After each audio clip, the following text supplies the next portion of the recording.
যারা বয়সে বৃদ্ধ হয়েছেন আপনারা কি ওই অজিনা গর্ব করা, তাফাকুর করা এবং নিজের সৌন্দর্য ফুটিয়ে তোলা, এই যে বয়সগুলি ছিল, আপনারা কি বুড়ারা এখন সেই বয়সটা আছে আপনাদের কাছে? আপনি কি মজা পাবেন? এখন বুড়া আপনি চিন্তা করলেন আমার সৌন্দর্য কেমন আছে, একটু আয়নার সামনে গিয়ে দাঁড়াই, দেখবেনটা কি? দেখুন তো, দেখবেন দাঁত নাই, দেখবেনটা কি? দেখবেন সব দাড়ি সাদা, এরপরে দেখবেন কি গালগুলি ভরা ছিল, এখন গাল সব ভিতরের দিকে। দেখবেনটা কি চোখটা ছিল আগে ভাষা ভাষা চোখ, এখন চোখ চলে গেছে ভিতরে। আপনি তখন চোখের পানি ফেলে বলবেন কি সুন্দর ছিলাম আর এখন কি হয়ে গেলাম।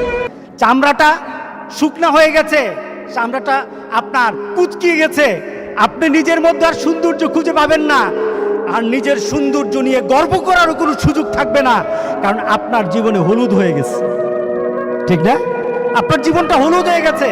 এখন আপনার জীবনে হলুদ চলে আসলো, এই পর্যায়ে আল্লাহ সুবহানাহু ওয়া তাআলা আমাদেরকে নোটিশ করে বলতেছেন, ওয়ামাল হায়াতুদ দুনিয়া ইল্লা মাতাউল গুরুর।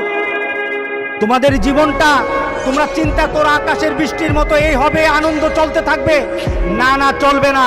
এক সময় তোমার জীবনটা হলুদ হয়ে যাবে, হলুদ পাতার মতো তোমার জীবনটা হলুদ হয়ে যাবে, তারপরে তোমার জীবনটা কি হবে?